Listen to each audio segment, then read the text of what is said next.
함께합니다.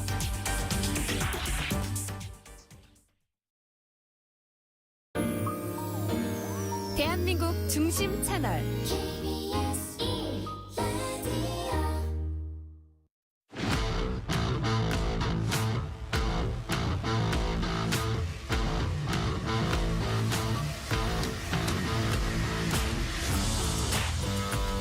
한상원의 스포츠.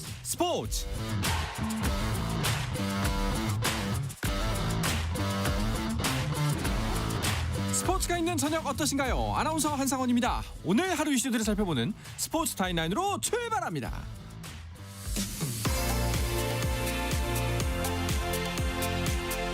네, 이 시간 우리나라 야구 대표팀이 일본 도쿄돔에서 체코와의 2026 월드 베이스볼 클래식 C조 1차전을 치르고 있습니다. 한국 야구가 이번엔 도쿄돔 잔혹사를 끊고 8강이 열리는 미국까지 갈 수 있을지 주목되는 가운데 경기는 현재 5회 초 체코의 공격이 진행 중입니다. 문부경의 그랜드슬램으로 6대0으로 앞서가던 대한민국, 방금 전에 정우주가 비브람에게 3런을 허용하면서 점수는 6대3, 대한민국이 석점 앞서 있습니다.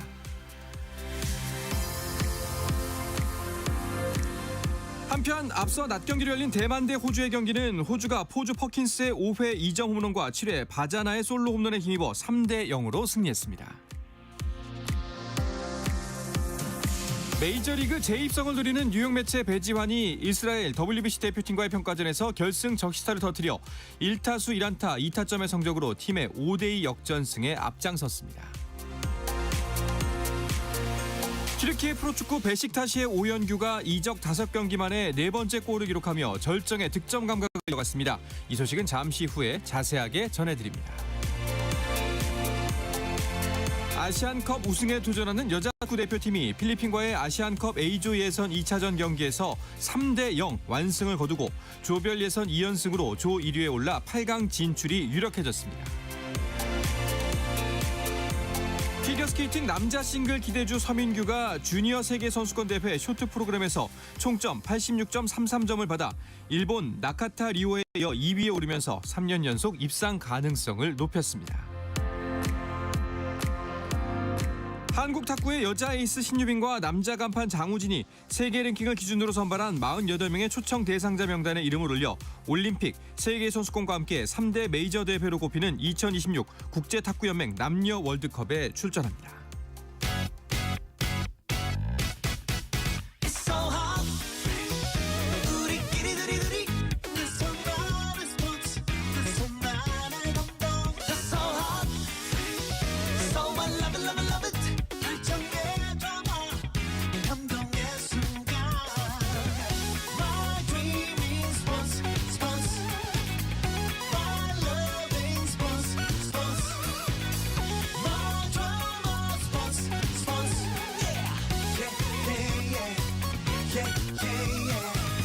스포츠.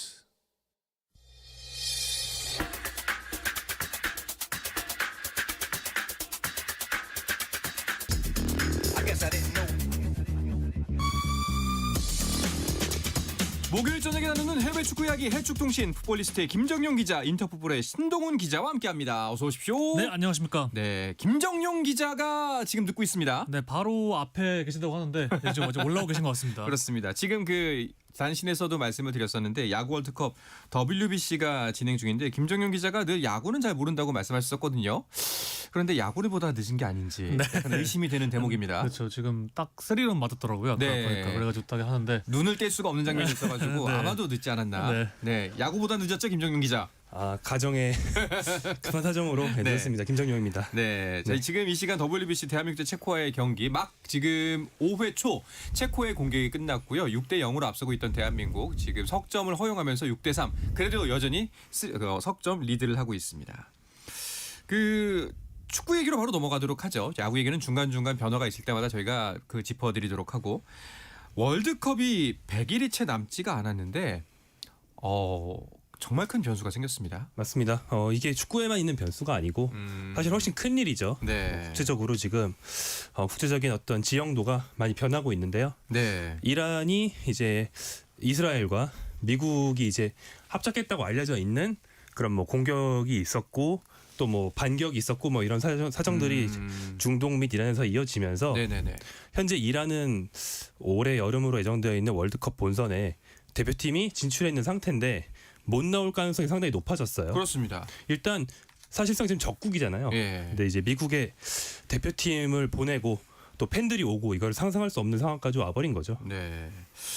아니 이게 사실은 이제 국제 뭐 정치라든가 국제 경제 문제에 있어서 이런 부분들을 정치로 못 푸는 것들을 사실 스포츠가 많이 해결해 주지 않습니까? 네네. 근데 지금 상황 같은 경우에는 반대로 국제 정세 때문에 스포츠가 영향을 받게 된 상황이에요. 네, 좀 피파 인판티노 회장도 트럼프가 당선된 이후로 좀 친 트럼프 행보를 보이면서 좀 이렇게 아무래도 좀 센 분이니까 좀 이렇게 스포츠적으로 축구적으로 좀 더 유하게 하기 위해서 뭐 피파 평화상 같은 상도 만들어서 주고 그러니까요. 좀 이렇게 하면서 이제 좀 했는데 지금 전쟁이 일어났고 아마 이것도 피파는 되게 당황스러울 것 같아요. 전적 일정 운영이나 뭐 카타르도 참여하고 사우디 참여하고 하니까 좀 중동 국가 참여를 하는데 이제 뭐 이란도 참여를 못할 것 같고 또 트럼프 대통령은 뭐 지금 뭐 이란이 월드컵에 나오든 말든 상관없다. 뭐 이란은 패배 국가이기 때문에 뭐 이런 강경 발언을 이어가면서 좀 전반적으로 피파가 친 트럼프 행보를 보인 거를 차치하고 봐도 지금 너무 강경하게 나오고 있기 때문에 좀 당황스러울 것 같습니다. 그렇습니다. 아까 뭐 김정용 기자가 잘 짚어주셨지만 사실상 뭐 설사 뭐 전쟁이 종료가 된다고 해도 그 전에 적국입니다. 네. 예, 어떻게 보면 가장 각을 세우고 있고 대립하고 있는 관계, 적국에 가서 축구 경기를 치른다는 게 상식적으로도 받아들이기 힘들긴 해요. 네, 맞습니다. 특히 이제 3개국 공동 개최, 북중미 월드컵 3개국 공동 개최라서 미국, 캐나다, 멕시코에서 함께 열리는데 하필 또 이란의 일정은 다 미국으로 집중되어 있습니다.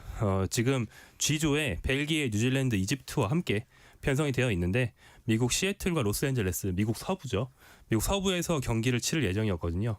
이 조별리그 자체가 굉장히 어려워진 거고 사실 뭐 어쩌면 멕시코 조에 떨어져 있다거나 그러면 뭐 일단 조별리그는 참가하고 볼 수도 있겠지만 네. 애초에 시작부터 거의 뭐 첫 단추를 꿰는 게 불가능한 상황에 가깝게 왔고요.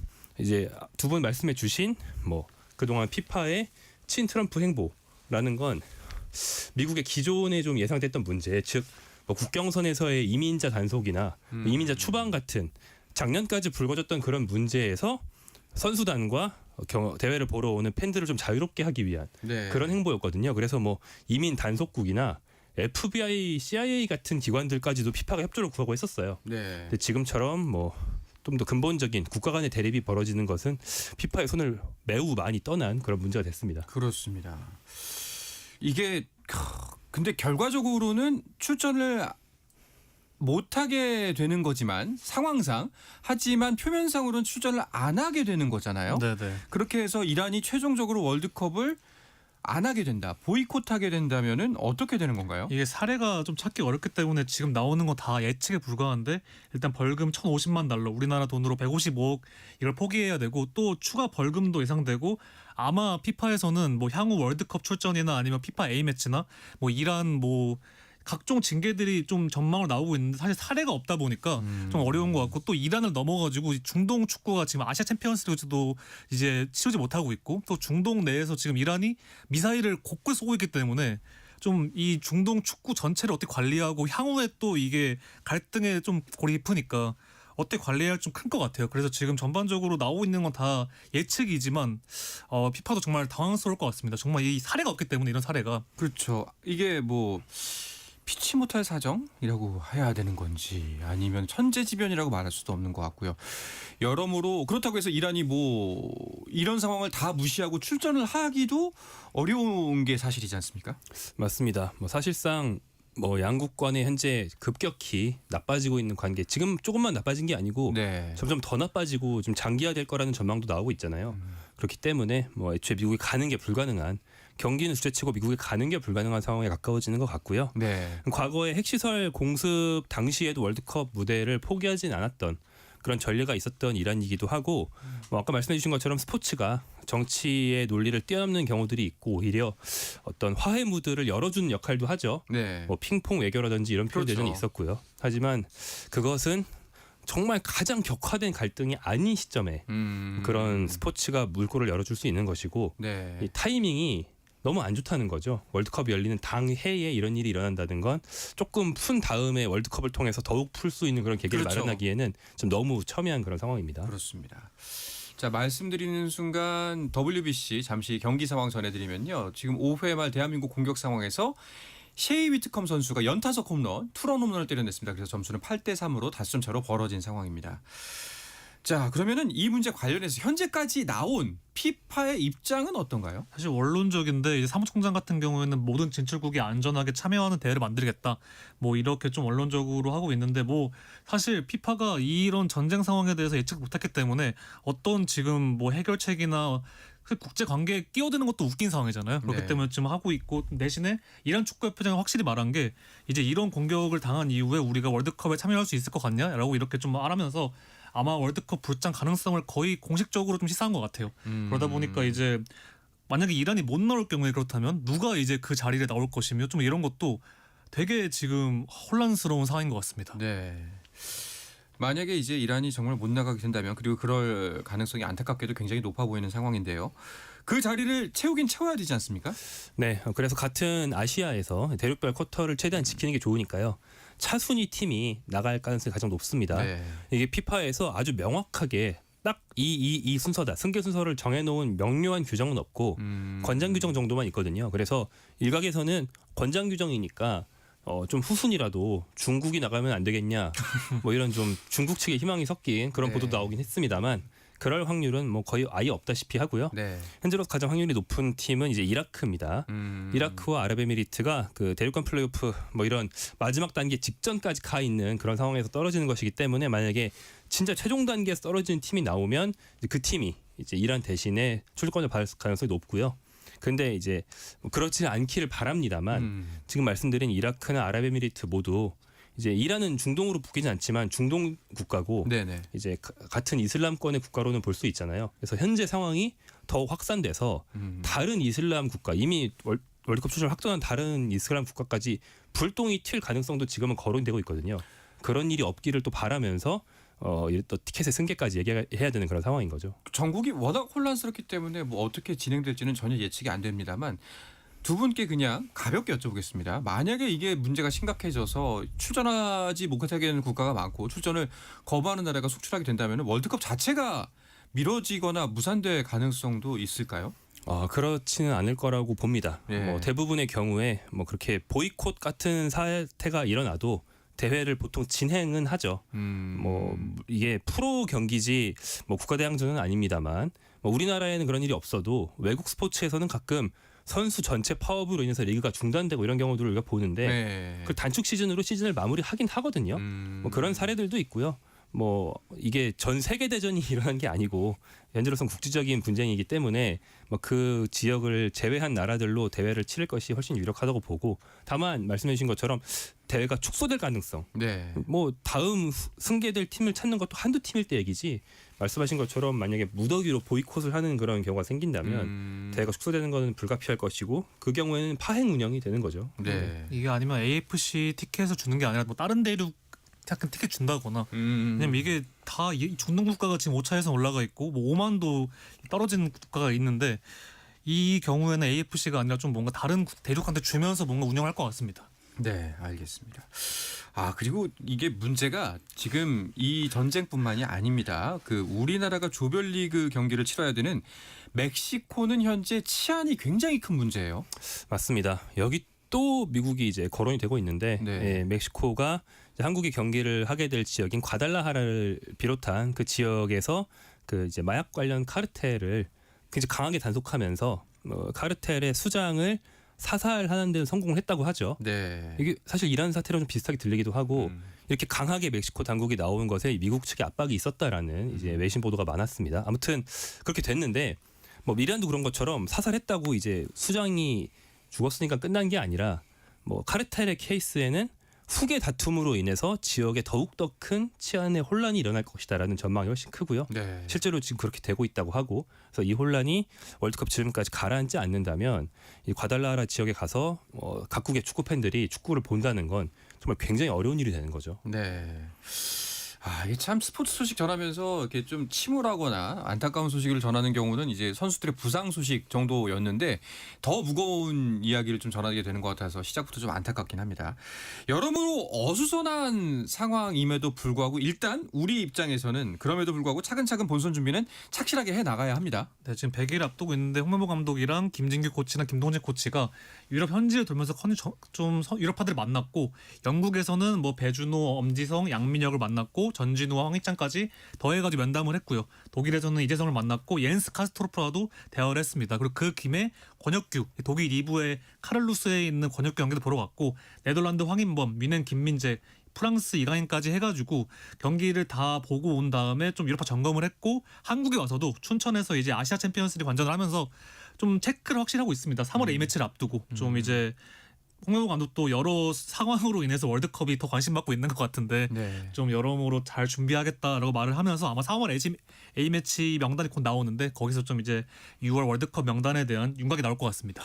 일단 다행인 거는 현재로서는 유럽에 진출해 있는 선수들의 몸 상태에는 큰 이상은 없는 것 같아요. 맞습니다. 이번 시즌 전반기 그리고 이제 전반기 후반기로 넘어가는 연말 연초 정도에 부상 소식 상당히 많았어요. 네. 황인범 선수는 좀 길게 빠져 있었고요. 김민재 선수도 부상은 가볍게만 당하지만 지난 시즌부터 이어진 컨디션 난조에서 빠져나오지 못한 듯한 모습이 있었고 또 이제 이강인 선수도 가벼운 부상으로 한동안 빠졌고 다양한 부상들이 있었는데요. 지금은 대부분 부상을 털어내고 부상만 털어낸 게 아니고 경기력도 상당히 올라온 그런 모습들을 공통적으로 보여주고 있어서 아주 다행입니다. 그중에서도 미국에서 뛰고 있는 손흥민 선수 같은 경우에 가장 최근의 경기가 이제 LAFC 소속으로 만난 휴스턴 다이나모와의 경기였는데 휴스턴 수비수 카를로스라는 선수가 뒤에서 뭐 그럴 필요가 없는 상황이었는데 약간 발바닥으로 아킬레스건 쪽을 가격하는 그런 상황이 있어서 우려를 많이 했습니다. 네. 이제 중계상으로 정확히 보이진 않았지만 찍은 것으로 볼 수도 있었기 때문에 그리고 이제 테이핑을 한데 빨간색이 보여서 피난 거 아니야? 아킬레스건 근처에 출혈은 굉장히 심한 건데라고 우려들을 많이 했었어요. 네네네. 근데 알고 보니까 빨간 테이프였다. 이런 반전이 있었고 하지만 좀 민감한 부위를 찍혔기 때문에 뭐 어느 정도의 충격은 있었던 건 분명히 사실이고요. 그래서 소속팀 감독도 위험한 부상이었다고 얘기를 했고 가격한 선수는 이제 추가적인 징계도 받았습니다. 그렇습니다. 이럴 때일수록 더욱더 몸조심을 해야 할 것 같습니다. 자, 그런가 하면 오현규 선수의 활약도 월드컵에 대한 기대감을 키우고 있는데요. 이야기는 잠시 쉬었다가 와서 더 자세하게 이어가도록 하겠습니다.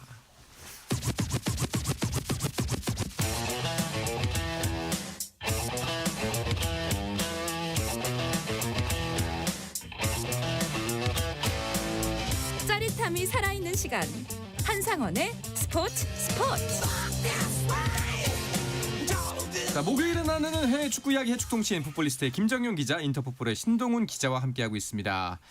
자, 해외 축구 이야기 이어가기 전에 WBC 상황 다시 한번 짚어드리도록 하겠습니다. 대한민국 대 체코의 조별리그 1차전 여전히 대한민국의 5회 말 공격이 진행 중입니다. 점수는 8대3 5점 차로 벌어져 있고요. 현재 투아웃 주자는 2루에 진출해 있는 상황입니다. 만약에 유럽 플레이오프에서 축구 네. 월드컵에 나올 팀이 안정해졌는데 그중에 후보팀 중 하나가 체코거든요. 월드컵 첫 경기 상대가 체코일 수도 있는데요. 네. 거기서도 8대3으로 이겼으면 좋겠네요. 그렇습니다. 자, 이제 우리나라 유럽파들 소식도 살펴보도록 하죠. 정말 매주 오현규 선수가 화제의 중심에 있는 것 같습니다. 네, 이번 경기에서는 컵 대회에서 골을 넣었는데 그 전 경기에서 골 넣은 건 좀 환상적인 골 넣었다면 이번 경기에서는 좀 득점 감각 또 위치 선정을 보이면서 좀 스트라이커로서의 면모를 보여줬고요. 리젤스포르와의 컵 대회에서 2대0으로 앞선 상황에서 한 골을 더 넣고 3대0을 만들고 전반에 교체됐습니다. 이 교체가 이제 뭐 부상 이런 게 아니라 핵심 선수들이 좀 이제 체력 관리 해준 건데 이제 이 범주 안에 오영규가 묶인 것 자체가 이제 얄친 감독이 오영규를 굉장히 좋게 보는 것 같고 네. 또 오영규의 득점 감각이 너무 좋고 하면서 5경기 동안 4골 1도움이거든요. 정말 잘하고 있습니다. 그렇습니다. 뭐 더할 나위 없는 활약인데 이쯤 되면은 그 몸 상태를 이유로 이적을 무산시켰던 슈투트가르트는 땅을 치고 있지 않을까 싶습니다. 네, 슈투트가르트가 당시에 좀 급히 공격수를 사야 되는 상황이었는데 그래서 오현규 선수한테 처음에 너무 비싼 이적료를 오퍼했다가 당연히 오현규 선수 당시 소속팀인 벨기에 이제 행크는 옳다구나 하고 판다고 했죠. 네. 근데 생각해 보니까 너무 비쌌던 것 같아요.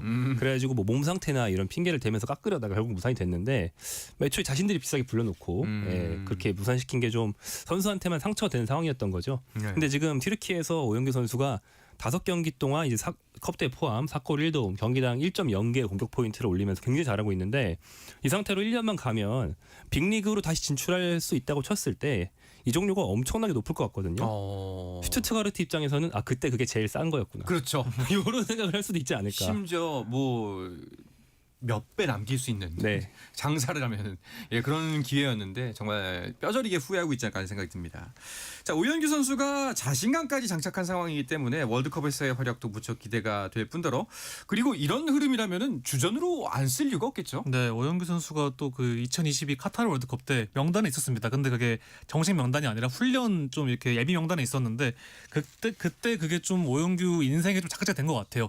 그러면서 거기서 수원, 뭐 셀틱, 행크까지 올라갔고 이제 베이스타스까지 가서 활약하고 있는데 지금 이제 확실한 스트라이커가 없고 이제 조기성 선수도 부상 우려가 있고 K리그 선수들도 활약하고 있지만 홍명보 감독이 확실하게 좀 찍지 못한 것 같아요. 그러다 보니까 오영규가 지금 흐름이 이어진다면은 이변이 없는 한 월드컵에서는 확실한 좀 주전이지 않을까 싶습니다. 네. 자, 그리고 이 최전방에서 함께 경쟁한 조규성 선수 지난주에 저희가 소식 전해드렸을 때 그 인조잔디에서의 무릎 부상이 우려가 된다고 말씀드렸었는데 다행히 부상을 털고 돌아왔습니다. 맞습니다. 부상 소식이 있었던 게 지난달 23일이었어요. 네. 그때 이제 무릎을 다치면서 규제 출전한 뒤에 16분 만에 빠져서 꽤 심한 부상이라 빠졌나라는 우려가 있었습니다. 네. 근데 이제 다양한 좀 비관적인 전망과 달리 다행스럽게도 일찍 돌아왔습니다. 일주일 만에 부상을 털고 선발로 복귀하면서 당시에는 이제 큰 부상이 아니고 예방 차원에서 뺐던 것이라는 게 확인이 됐고요. 조기성 선수는 뭐 오현규 선수만큼 득점을 많이 하고 있지는 못해요. 그런데 그게 소속팀 미트빌란에서 최전방 스트라이커로만 뛰는 게 아니고 희한하게 좀 2선 자원 공격수 아래에서 받쳐주는 역할을 이번 시즌 좀 많이 하고 있어요. 우리가 생각하는 조기성 선수가 전문 스트라이커의 모습이 특히 대표팀에서는요.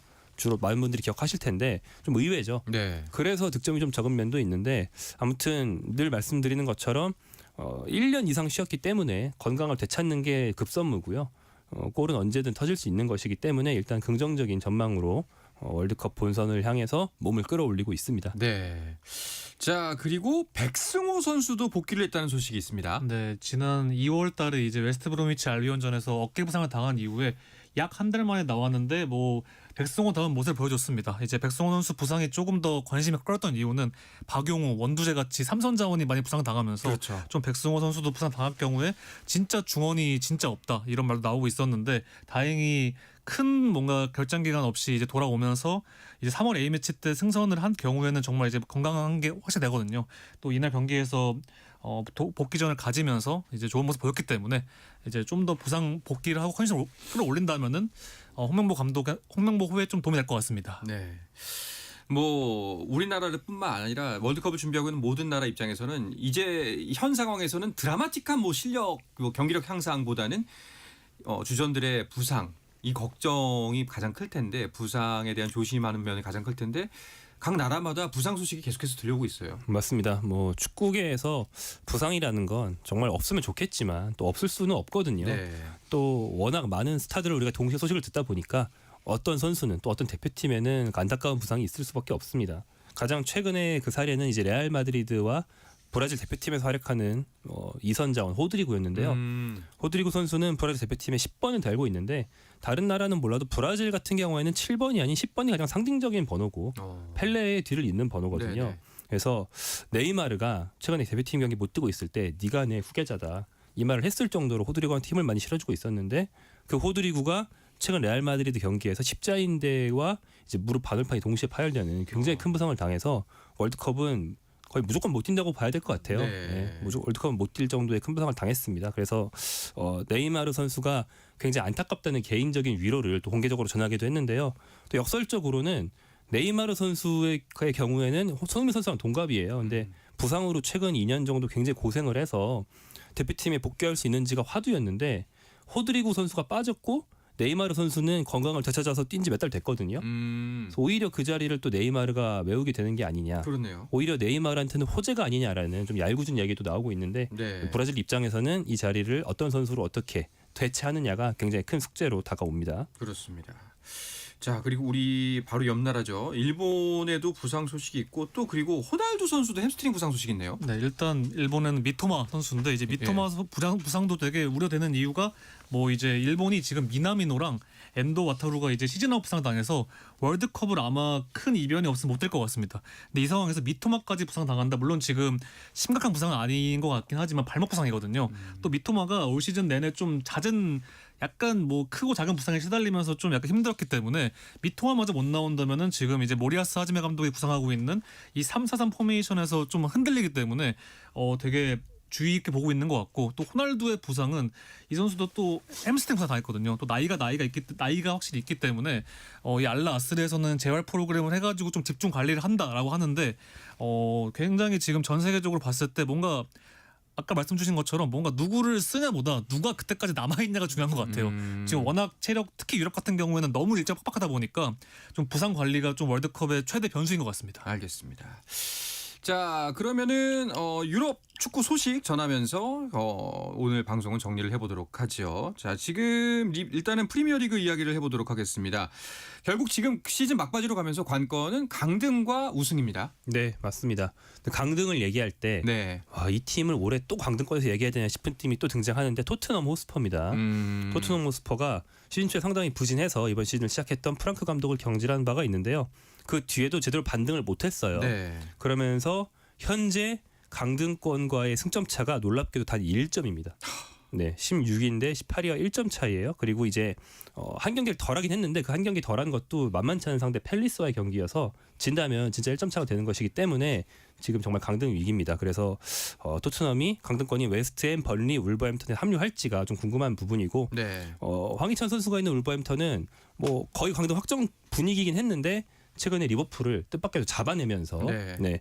잔류 희망이 조금은 늘어났습니다. 그래도 뭐 1% 정도라고 봐야겠지만 조금은 늘어나고 있습니다. 네, 지금 이제 19위와 승점 3점 차이기 때문에 뭐 가능성은 있다라는 정도로만 봐야 될 것 같고 그렇다면 상위권 경쟁, 우승 경쟁은 어떻게 되고 있나요? 네, 아스날이 브라이튼을 1대0으로 이기면서 좀 앞서 나가고 있고 맨시티가 이제 강등권 언저리에 위치하고 있는 노팅엄과 2대2로 비기면서 아스날만 웃게 됐고 이제 맨시티는 좀 이제 추격을 좀 더 빨리 해야 되는 상황이 됐고요. 이제 그러면서 또 이제 관건은 맨유가 이제 뉴캐슬한테 패하는데 뉴캐슬이 이제 10명이 싸웠거든요. 퇴장당해가지고. 근데 그 팀한테 1대1로 패하면서 캐릭 첫 패배를 당했습니다. 그러면서 이제 맨유는 캐릭 감독 이후에 6승 1무였는데 첫 패를 당하면서 좀 뭔가 흐름이 흔들리는 게 아니냐 이 상황이 좀 이어지고 있습니다. 네, 알겠습니다. 자, 우리의 김민재 선수가 뛰고 있는 바이에른 뮌헨과 그리고 이강인 선수가 뛰는 파리 생제르맹은 여전히 리그의 선두를 달리고 있습니다. 자, 오늘은 이야기 끝으로 해축구 이야기 해축통신을 마치도록 하겠습니다. 김정영 기자, 신동훈 기자였습니다. 두 분 고맙습니다. 고맙습니다. 감사합니다. 자, 현재 일본 도쿄돔에서 진행 중인 대한민국 대 체코의 WBC 조별리그 1차전 6회 초 체코의 공격이 이어지고 있는데요. 점수는 8대3으로 대한민국이 5점 앞서 있습니다. 자, 저는 내일도 저녁 8시 30분에 돌아오겠습니다. 한상원의 스포츠!